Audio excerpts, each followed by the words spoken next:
Bonjour à tous, on continue le cours. On vient de voir donc, dans la précédente vidéo, en tout cas, on a vu donc toutes les cas de limite de suite classiques avec les formes indéterminées, etc. Et là, à contrario, on va venir voir les limites de suites particulières comme les suites arithmétiques et les suites géométriques, qui elles-mêmes pourront engendrer des limites de suites un peu plus évoluées que celles-là, mais qui utilisent des arithmétiques ou des géométriques. Donc elles sont importantes puisqu'elles sont à la base d'un certain ensemble, disons, de suites et donc d'exercices sur les limites.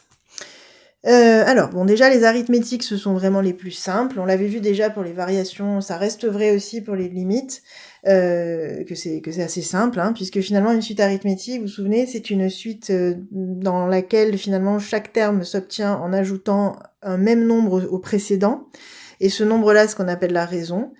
Et c'est toujours le même d'un terme à l'autre, on additionne à chaque fois, hein, donc ça, c'est bien la configuration d'une suite arithmétique. Et donc dans ces cas-là, c'est assez logique finalement, soit à chaque fois j'additionne un nombre positif, et donc ça va ne faire qu'augmenter sans pouvoir se stabiliser, puisque si j'augmente d'un nombre strictement positif à chaque fois, ça peut pas se stabiliser, et donc je vais aller vers plus infini. C'est assez logique. Maintenant, si j'additionne un nombre négatif, donc autrement dit je soustrais un nombre strictement négatif, on va voir le phénomène opposé, disons, puisque ça va faire au contraire que décroître de façon claire, quoi, hein, sans se stabiliser, donc je vais avoir une limite égale à moins l'infini. Voilà, c'est ça qu'on va dire. On peut le voir aussi en écrivant, rappelez-vous, le terme général d'une suite arithmétique, c'était un égale u0 plus n fois r.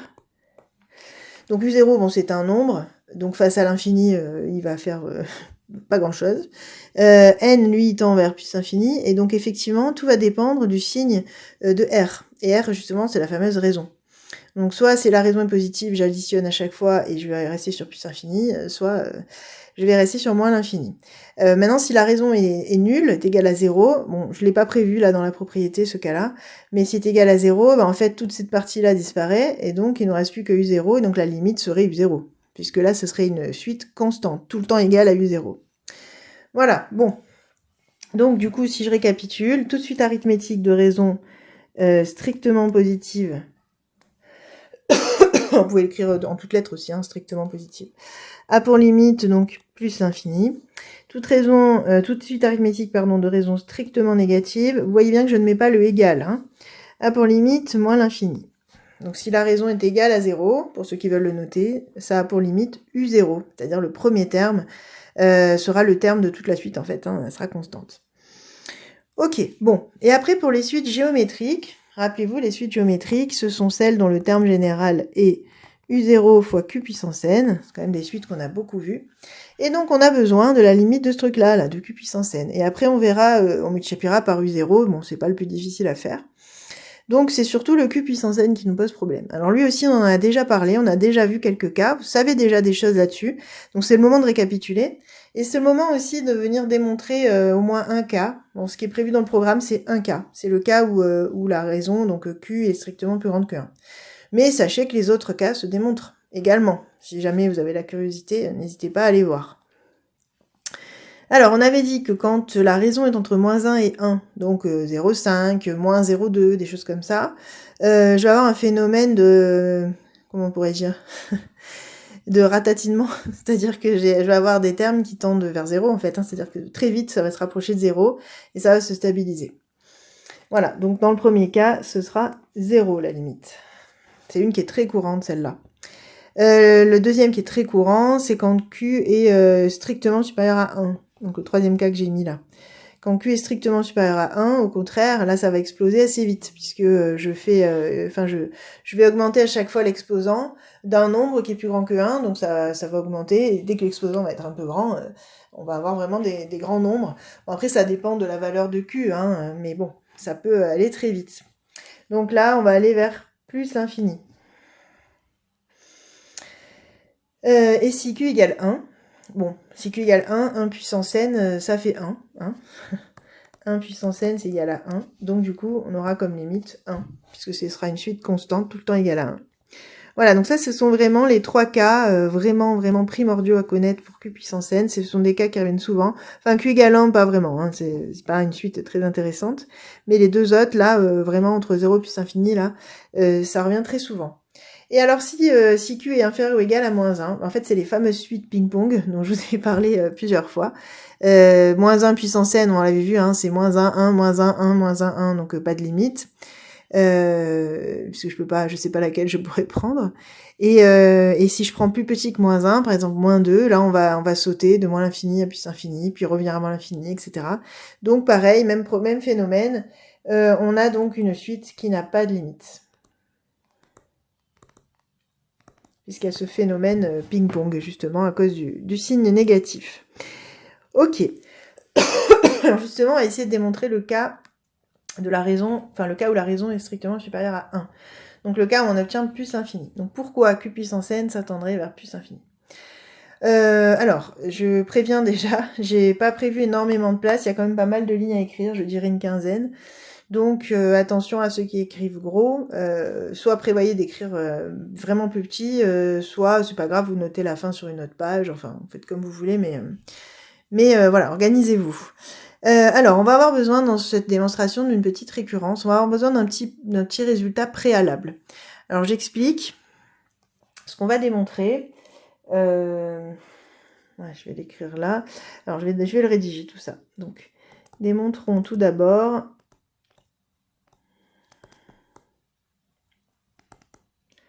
un résultat préalable. En fait, on aurait dû le faire déjà dans la fiche d'exercice, la première sur les suites, et on n'a pas eu le temps parce qu'on s'était appesanti sur d'autres choses, donc finalement je l'avais pas fait, donc on va le faire maintenant, c'est pas grave. Donc démontrons tout d'abord que pour tout n supérieur ou égal à n, on a 1 plus a. Alors attendez, je vais mettre aussi pour tout a appartenant à R, et pour tout n appartenant à n, 1 plus a à la puissance n supérieur ou égal à 1 plus n fois a. Voilà, on va essayer de démontrer ça. Alors, je vais vous expliquer pourquoi ça nous intéresse de montrer ça, avant de le faire. Parce que, alors, nous on prend Q qui est strictement supérieur à 1. Donc, ça ne l'écrivez pas pour l'instant.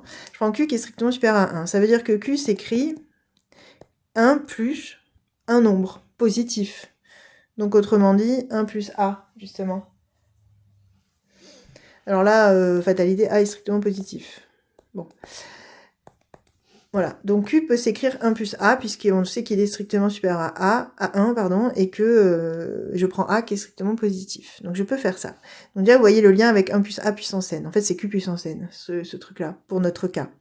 Et donc si j'arrive à montrer que Q puissance n est supérieur ou égal à 1 plus n fois A, comme n fois A est positif, ben, tout ça, ça tend vers plus infini, puisque j'ai un nombre positif fois n, donc ça tend vers plus infini, plus 1. Et alors là, bon, on invoquera un résultat, alors c'est moi qui n'ai pas été très maline quand j'ai conçu mon cours, j'aurais peut-être dû le mettre après, mais en même temps ça me semblait logique de mettre le résultat ici, mais la démonstration nous demande un résultat qu'on va écrire juste après dans le cours, justement sur les comparaisons de suite. Bon, c'est pas grave, c'est assez facile à comprendre. C'est-à-dire que là, vous voyez, mon Q puissance n, il sera plus grand qu'un truc qui tend vers plus infini. Donc automatiquement, il tendra vers plus infini lui aussi. Comme il est plus grand, bah il va y aller lui aussi vers plus infini. Voilà, c'est tout. Ça, c'est un théorème qu'on écrira juste après. C'est la page, sa page suivante, je crois. Enfin, en tout cas, c'est la partie suivante. Donc désolée parce qu'en fait j'ai changé des choses dans mon cours et j'ai pas forcément réfléchi que justement dans la démonstration j'avais besoin de la comparaison. J'aurais dû mettre la démonstration après la partie suivante. Bon, peu importe. C'est pas très grave, je pense que vous êtes quand même capable de l'intuiter, de le comprendre, hein, cette histoire. Et de toute façon, on y reviendra et on démontrera ça aussi. Donc même si on le fait pas dans le bon ordre, tout sera fait. Bref, donc du coup, voilà pourquoi je veux démontrer ça, parce que ça va vraiment répondre à la question. Alors, comment je vais démontrer ça? Vous voyez, pour tout n, donc n entier, j'ai une inégalité, je me dis, une récurrence, ça peut peut-être marcher. Bon bah oui, ça va marcher. Alors, on y va, par récurrence. Alors justement, montrons tout d'abord... on va déjà nommer la propriété. Alors, soit Pn.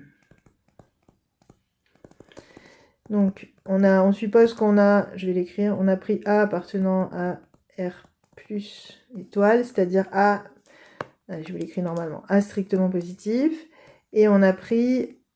Et c'est tout. On a pris A strictement positif, je vais y arriver. Et après, on veut montrer donc cette propriété pour tout n. Donc à montrer pour tout n appartenant à n.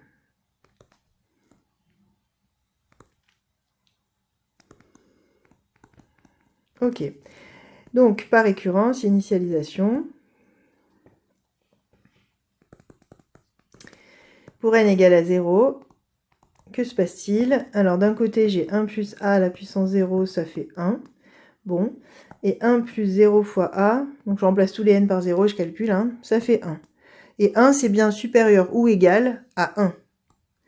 Donc j'ai bien 1 plus a à la puissance 0 qui est supérieur ou égal à 1 plus 0 fois a. Donc P0 est vrai, puisque la propriété que je veux démontrer, elle est vraie quand je remplace n par 0. Vous remarquerez qu'en même temps, j'essaie de bien redétailler la récurrence une énième fois, parce que vraiment, dans vos copies, il y en a qui sont toujours pas dedans, quoi. Hein. Donc, c'est l'occasion. Hérédité. Alors, on sait que... Bon, là, on sait rien. Hein, on n'a pas de suite au départ, on n'a pas de relation de récurrence, on n'a rien. Donc, on n'a pas le on sait que. En revanche, on peut écrire le on suppose. Donc, on suppose que pour un certain rang n... Et je veux voir ces phrases dans vos copies, s'il vous plaît. On en est vraiment loin pour certains, donc j'insiste. Pour un certain rang n supérieur ou égal à 0, on suppose justement que la propriété, elle est vraie au moins à ce rang-là. Donc on a ça. Et on veut montrer qu'alors, elle est encore vraie au rang suivant. C'est-à-dire que 1 plus a à la puissance n plus 1, ce serait supérieur à 1 plus n plus 1 fois a. Tous les n sont devenus n plus 1. Faites attention parce que ça aussi, j'ai souvent des erreurs, il y en a qui m'en oublient. Donc on fait gaffe. Bon, on va partir donc de notre hypothèse de récurrence, on n'a pas grand-chose, donc on est un peu obligé. Donc on part de ça. On pouvait remarquer, on pouvait aussi partir du côté gauche ici, bon, peu importe, ça revient au même. Donc admettons que je parte de l'hypothèse de récurrence, HR. Donc ça, on le sait, on a le droit de l'utiliser, on a supposé que c'était vrai, et on sait que c'est au moins vrai pour un rang, donc la supposition, elle est tout à fait valide. Donc je pars de ça, moi je veux arriver à 1 plus a à la puissance n plus 1. Il y a 1 de plus dans l'exposant, donc ça veut dire qu'au final, j'ai fait quoi? Ben, j'ai juste multiplié par 1 plus a. Si je multiplie par 1 plus a, je vais plus avoir une puissance n, mais une puissance n plus 1. Donc je vais avoir 1 plus a à la puissance n plus 1, qui est supérieur ou égal à 1 plus na, facteur de 1 plus a. Alors, pourquoi je n'ai pas changé le sens? Parce que 1 plus a, je ne l'ai pas écrit, mais il est strictement positif, puisque c'est a est strictement positif, et je fais 1 plus quelque chose de positif. Donc c'est bien positif, je n'ai pas à changer le sens quand je multiplie. Ok. Donc maintenant, toute la question va être, pourquoi ce truc-là, là, pourquoi ce serait... Oui, c'est ça, j'ai mis des n. Bon, très bien. Pardon, je me posais une question. Oui, pourquoi ce serait 1 plus n plus 1 a? Ou alors, en tout cas, pourquoi ce serait plus grand que ça? Alors, bon, bah, on va le développer, puisqu'on voit pas trop où on va, là. Donc, développons pour voir un peu ce que ça donne. Donc, 1 plus a plus na plus n a carré. Et ça, justement, c'est n plus 1 fois a. Moi, je peux tout écrire, d'ailleurs. Voilà. Et donc, en fait, ici, je reconnais ce que je veux. Rappelez-vous, ce qu'on voulait montrer, c'était ça. Moi, je veux 1 plus n plus 1 a, justement. Et comme par hasard, tout tombe bien, parce que ça, c'est positif, puisque a carré, c'est un carré, c'est positif, puis a était positif, de toute manière. Et n est positif. Donc, en fait, j'ai 1 plus n plus 1 a, plus un truc positif. Donc, tout ça, c'est forcément plus grand ou égal à 1 plus n plus 1 a. Qui peut le plus, peut le moins. Voilà, et donc j'ai bien démontré ma propriété au rang n plus 1 quand je suppose qu'elle est vraie au rang n. Et donc je peux écrire ma conclusion de récurrence. Ça aussi, ça fera pas de mal de la réécrire une fois. Hein. Donc Pn est initialisé pour n égale à 0. Donc elle est au moins vraie en un rang, c'est important. C'est même indispensable. Et elle est héréditaire.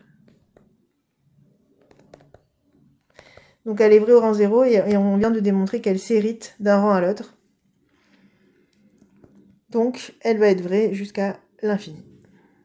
Donc pour tout n appartenant à n, Pn est vrai. Voilà, c'est-à-dire que pour tout n, 1 plus a à la puissance n, c'est bien supérieur ou égal à 1 plus n fois a. Donc retour à notre propriété. On va se servir donc de ce qu'on vient de démontrer. Porte un nom d'ailleurs, ce qu'on vient de démontrer, ça me revient plus. C'est le lemme... Bon, ça me revient, je vous le dirai, peu importe. Cette propriété, elle est connue. Donc, retour à notre propriété. Du coup, si je pars de... Donc, je dis soit Q strictement supérieur à 1, alors je peux dire qu'il existe A strictement positif tel que... TQ, c'est tel que... Hein, tel que Q égale 1 plus A. Voilà. Ainsi, Q puissance n, c'est égal à 1 plus A à la puissance n. Or, on vient de montrer que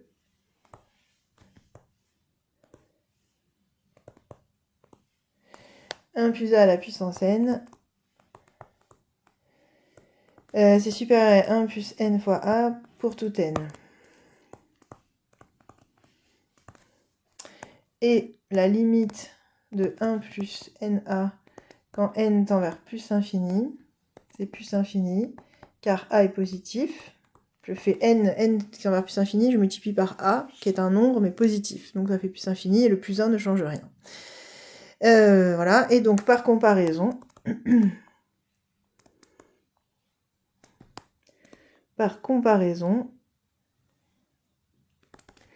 la limite de Q puissance n, qui est en fait la limite de 1 plus A à la puissance n,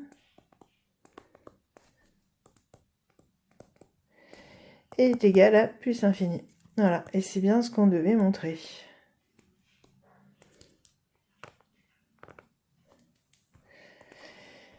J'espère que tout le monde m'a suivi. Donc je répète, hein, on est parti de cette inégalité. Ça, c'est censé être Q, donc j'ai Q puissance n qui est supérieur ou égal à une suite qui tend vers plus l'infini. Voilà. Donc, j'ai bien démontré ce que je voulais. Et c'est déjà pas mal pour les démonstrations. Donc maintenant, j'en arrive aux exemples qui vont aller pour la plupart assez vite. Ça va juste être un peu plus long sur peut-être le dernier. Mais globalement, ça va aller assez vite. Alors, limite de 4 puissance n, justement, maintenant qu'on a tous nos cas, la Q égale 4 est strictement plus grand que 1. Donc, on est clairement dans le cas qui va tendre vers plus infini. Donc, justement, je vais mettre plus infini car Q est strictement plus grand que 1. C'est tout ce que vous avez à dire. Hein. 0,4 puissance n, on a Q entre moins 1 et 1, strictement. Donc, c'est le cas où ça tend vers 0. Celui-là, on l'a souvent rencontré, déjà. Là, moins 4 fois 2 puissance n. Alors, ça va... En fait, lui, il tend vers plus infini parce que Q est plus grand que 1. Et je multiplie par moins 4 qui est négatif. Donc là, ça va donner moins l'infini, et je peux le dire, hein, car limite de 2 puissance n, c'est plus l'infini. Car Q est strictement plus grand que 1. Ensuite, 1 tiers à la puissance n, ici, ça va tendre vers 0. Et 4 fois 0, donc ça fait 0. Et après, je vais rajouter 10. Donc là aussi, finalement, ça se calcule assez facilement. Et je vais juste détailler. En fait, à chaque fois, vous détaillez simplement la partie qui nécessite une justification. Donc n, voilà. Et donc égale 0, car Q est entre moins 1 et 1. Vous voyez que c'est toujours les mêmes, en fait. Hein. Alors, la suivante, intéressant, parce que là, vous voyez que Q est inférieur ou égal à moins 1. Donc, on est dans le cas où il n'y a pas de limite. Donc là, sauf cas spécifique, c'est-à-dire que des fois, on peut avoir comme ça un noyau qui n'a pas de limite, et autour, il peut se passer des choses qui vont l'éliminer ou qui vont le compenser. Donc ça pourrait quand même avoir une limite à l'arrivée quand il n'est pas tout seul. Bon là, c'est pas le cas, parce que j'ai un truc qui n'a pas de limite, je multiplie par moins 100, bon, ça n'a toujours pas de limite, et je rajoute 210 non plus. Donc là, on va rester sur du pas de limite. Donc là, pas de limite. Mais bon, voilà, c'est spécial, hein, c'est pas des suites qu'on vous met tous les jours. Après, alors qu'est-ce que je veux préciser quand même, vous voyez, pourquoi je dis que des fois il y a quand même une limite. Par exemple, moins 1 puissance n sur n, moins 1 puissance n, ça n'a pas de limite. Par contre, quand je divise par n c'est plus infini, ça tend vers plus infini, et moins 1 puissance n, ça vaut soit 1, soit moins 1. Donc que ça vale 1 ou que ça vale moins 1, quand je vais diviser par l'infini, ça va quand même tendre vers 0. Donc cette suite-là, malgré le problème sur moins 1 puissance n, admet bien une limite, qui serait 0. C'est pour ça que je vous dis qu'il faut quand même se méfier, même s'il y a un petit noyau qui n'a pas de limite, il se peut que le tout, quand il y a des choses autour, ait une limite. Voilà, donc bon, c'est un aparté, mais on y reviendra de toute façon. Alors ensuite, justement les géométriques, parce que je les ai annoncés, mais on les a pas encore vraiment vus, de façon générale. Donc les géométriques, alors par exemple, on vous dit une suite géométrique de raison racine de 5 est telle que u0 égale moins 3. Bon, bah il faut simplement aller chercher la formule des suites géométriques. U0 fois Q puissance n, et puis vous remplacez, donc c'est moins 3 fois racine de 5 à la puissance n, et on veut donc la limite de ça. Bon, eh bien, donc limite de un, quand n tend vers plus l'infini, ce serait du coup moins l'infini, car la limite de racine de 5 à la puissance n, c'est déjà plus l'infini, et après je multiplie par moins 3 qui est négatif. Alors pourquoi c'est plus infini? Parce que justement la raison qui est racine de 5 est bien strictement supérieure à 1. Voilà, bon je vais un petit peu plus vite là, désolé, mais bon après libre à vous d'arrêter la vidéo, de prendre le temps de réfléchir ou de réécouter, mais bon je vais un petit peu plus vite dans la mesure où c'est, enfin à mon avis, quand même assez basique, voilà. Mais n'hésitez pas bien sûr à revenir vers moi s'il y a des questions, évidemment. La suivante, alors on a une raison moins 6,5. Déjà la raison ça se présente mal puisqu'elle est plus petite que moins 1. Vous vous rappelez ce cas-là, c'est le cas qui pose problème. Mais c'est pas grave, on va quand même rédiger. Alors Vn, ce sera donc 4 fois moins 6,5 à la puissance n. Et donc pas de limite, car la raison est inférieure ou égale à moins 1. Voilà, bon, il n'y a pas besoin d'en rajouter plus de rédaction, puisque là pour le coup, il n'y aurait pas de compensation possible, je multiplie juste par 4, donc bon, si moins 6,5 puissance n n'a pas de limite, le tout non plus.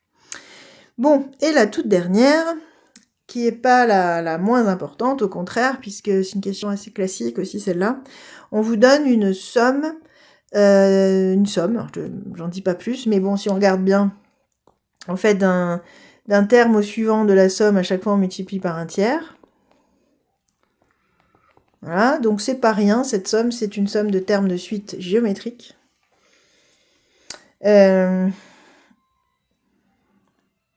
Donc, comment je peux vous écrire ça?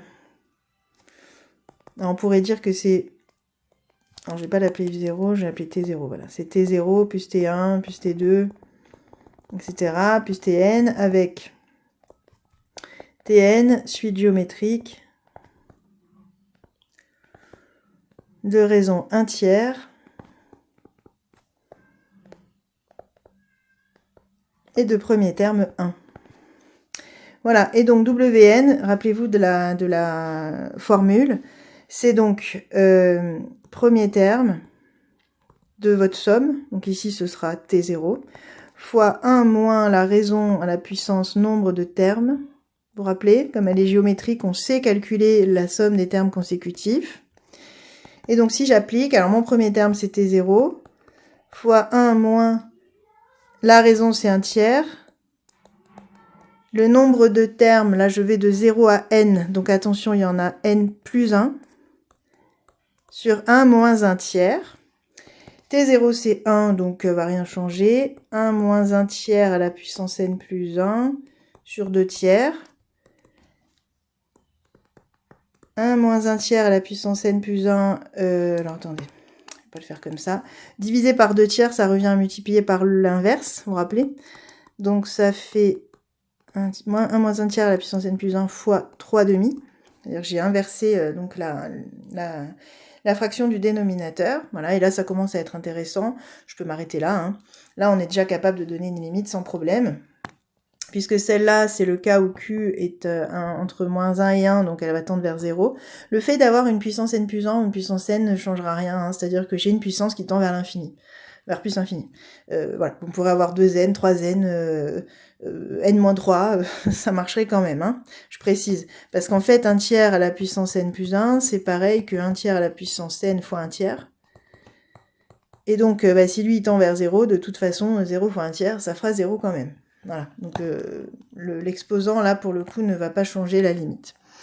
Et que, donc après, du coup, si je fais tout ça, ça va tendre vers 1, et que je multiplierai par 3,5, donc je vais avoir une limite à 3,5. Ce qui est assez étonnant, hein, parce que c'est assez rigolo, ces sommes, là, les phénomènes qu'on a, parce que finalement, on rajoute quand même toujours quelque chose, mais qui est de plus en plus petit, et en fait, même si on rajoute des choses, ça va se stabiliser autour de 3,5. Ça va se rapprocher toujours un peu plus de 3,5, mais sans jamais l'atteindre. Et on ne dépassera pas 3,5. Donc si je le rédige, tout ça, et on terminera là-dessus. Donc je peux rédiger déjà la limite de 1 tiers à la puissance n plus 1, les 0 car la raison est entre moins 1 et 1 justement. Et de là, je peux en déduire la limite de tout le facteur, donc 1 moins 1 tiers à la puissance n plus 1, qui vaut 1. Et donc, la limite de Wn ici, c'est donc 1 fois 3,5, autrement dit 3,5. Voilà, quand n devient très grand, la somme des termes donc, de cette suite géométrique stagne, enfin se stabilise autour de 3,5. Voilà, c'est pas mal hein, déjà là pour, pour cette partie de cours, on s'arrête là. Heureusement, une partie, on en avait quand même déjà parlé, donc j'espère que c'est, bon, en dehors de la démonstration, qui peut-être est un peu indigeste pour certains, je ne sais pas, on en discutera. Sinon, donc pour le reste, j'espère que c'est quand même abordable pour l'ensemble d'entre vous. Voilà, merci pour votre écoute et sûrement à très vite.